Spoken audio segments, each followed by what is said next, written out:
Here's something that should bother you.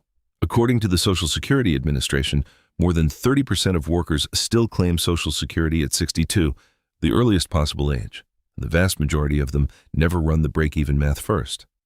They just take the money because it's there, or because they're scared it won't be, or because someone told them to get it before Congress changes the rules.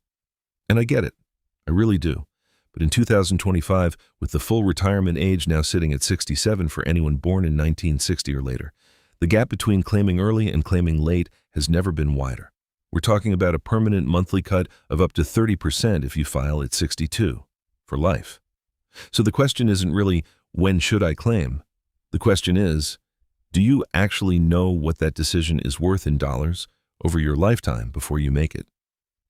Let me walk you through the math, because it's not as complicated as people make it sound, and it will change how you see this decision.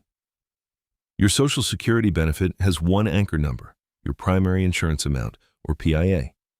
That's what you'd receive each month if you claim exactly at your full retirement age, which is 67 for anyone born in 1960 or after. Every year you claim before 67 permanently reduces that number. Every year you delay past 67 permanently increases it by 8% per year up to age 70. The SSA calls those delayed credits, and they stop accruing at 70. There's no additional benefit to waiting past that. That 8% annual credit isn't a Wall Street estimate or a projection. It's a fixed formula written into the law. So here's the core break-even question. If I take less money earlier, when does the person who waited finally catch up and pass me? The math goes like this. Say your PIA at 67 is $2,000 a month. If you claim at 62, that benefit gets reduced by 30%, down to $1,400. If you wait until 70, your benefit grows by 24% over those 3 years past 67, so you'd receive $2,480 a month. Those are real dollar differences, not rounding errors. Now, the break-even calculation. The person claiming at 62 starts collecting $1,400 a month and has a 5-year head start over the person who waits until 67. By the time they both turn 67, the early claimer has collected about $84,000. The person who waited starts at $2,000 a month, $600 more every month. Divide that $84,000 head start by $600 and you get 140 months, or roughly 11 and a half years.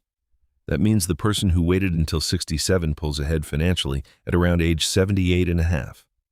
Every month after that, the delayed claimer is ahead, and the gap keeps widening. Now, run the same comparison between 62 and 70. The early claimer collects $1,400 a month for 8 years before the delayed claimer starts. That's roughly $134,400 in cumulative payments. But the delayed claimer receives $2,480 a month, which is $1,080 more than the early claimer. Divide the $134,400 head start by $1,080 a month, and you get about 124 months, a little over 10 years. The delayed claimer pulls even at around age 80 and a half. Now, I know what you're thinking. What if I don't make it to 80? That's a completely fair concern, and it's exactly the right question to ask. But here's my take. Most people dramatically underestimate how long they'll live, especially if they're in reasonable health at 60 or 62. The SSA's own actuarial tables show that a 62-year-old man today has a life expectancy of about 20 more years. A 62-year-old woman, closer to 23. That puts average life expectancy well past the break-even points I just described, not a little past them, comfortably past them. And that's the average. If longevity runs in your family, your personal math shifts further in favor of waiting. The one genuine caveat here is health. If you have a serious illness or strong reason to believe you won't reach your late 70s, the break-even math obviously changes. That's a real individual variation factor, not a hedge. But claiming early out of vague worry that Social Security might not be there, that's fear-talking, not math. Here's something most people completely miss, and honestly, I think it's the most underappreciated piece of this whole conversation: the spousal benefit. If you're married, your claiming decision doesn't just affect your check. It can permanently affect your spouse's survivor benefit too. When one spouse dies, the surviving spouse gets to keep whichever of the two benefits is larger, their own or the deceased spouse's. Not both, just the larger one. So if the higher earner in a couple claims early at 62 and locks in a reduced benefit and then passes away first, the surviving spouse is stuck with that reduced number for the rest of their life. There's no do-over. The SSA's data shows that about 20% of widows and widowers over 65 rely on Social Security for 90% or more of their income, 20%. For those households, a $600 or $800 a month difference in the survivor benefit isn't a rounding error. It's the difference between covering rent and not covering rent. My take: for married couples where one spouse earned significantly more than the other, delaying the higher earner's claim is almost always the right call. It functions as longevity insurance for the surviving spouse. The lower earner can sometimes claim earlier to bring some income in while the higher earner waits. But that's a household-level strategy, not a one-size approach. Now, there's another wrinkle I want to address directly because it catches a lot of people off guard: the earnings test. If you claim Social Security before your full retirement age and you're still working, the SSA will withhold $1 of benefits for every $2 you earn above a certain threshold. In 2025, that threshold is $22,320 a year. This is not a permanent reduction. The SSA does recalculate your benefit upward once you reach full retirement age to account for the withheld months. But here's the problem. A lot of people don't know that. They see their check shrink or stop entirely, they panic, and they make a second bad decision on top of the first. If you're still working at 62 or 63 and earning anything close to a normal salary, the earnings test alone is a reason to pause before filing. And then there are the taxes. Up to 85% of your Social Security benefit can be subject to federal income tax, depending on your combined income. That's your adjusted gross income plus non-taxable interest plus half your Social Security benefit. For 2025, if that combined figure exceeds $34,000 for a single filer or $44,000 for a married couple filing jointly, up to 85% of your benefit is taxable. If you're drawing from a traditional IRA or 401k, in addition to Social Security, those distributions count toward that threshold. I've sat across from people who thought they'd planned everything carefully and didn't realize until tax season that a significant chunk of their Social Security was being taxed. It doesn't mean delaying is always better from a tax angle. It depends on your other income, but it absolutely belongs in the calculation before you file.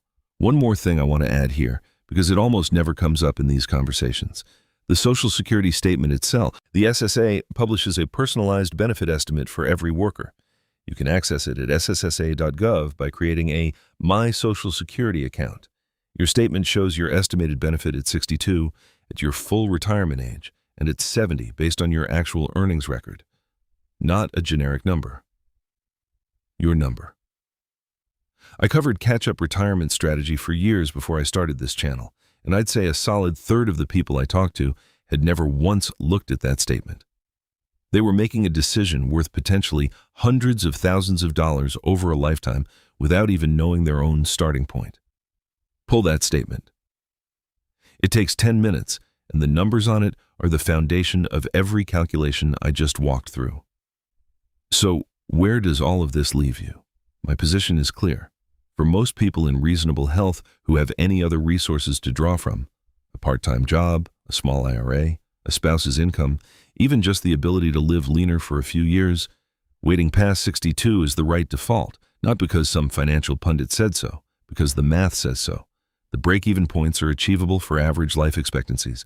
The survivor benefit protection for married couples is enormous, and the monthly check you lock in at 70 is one of the only guaranteed inflation-adjusted income streams you'll ever have in retirement. You cannot outlive it.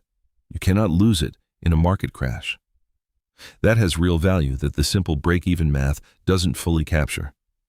I'm not a licensed financial advisor. This is general education, not personalized advice. Consult a fiduciary before acting. If what I'm talking about here is useful to you, hit subscribe. I put out new content on catch-up retirement strategy regularly, and I'd rather you hear this from someone who's been in these conversations at the kitchen table than from someone reading off a teleprompter. If there's a specific Social Security question, maybe the windfall elimination provision or how Medicare timing interacts with your claiming age, drop it in the comments and I'll work it into an upcoming video. Subscribe so you don't miss the next one.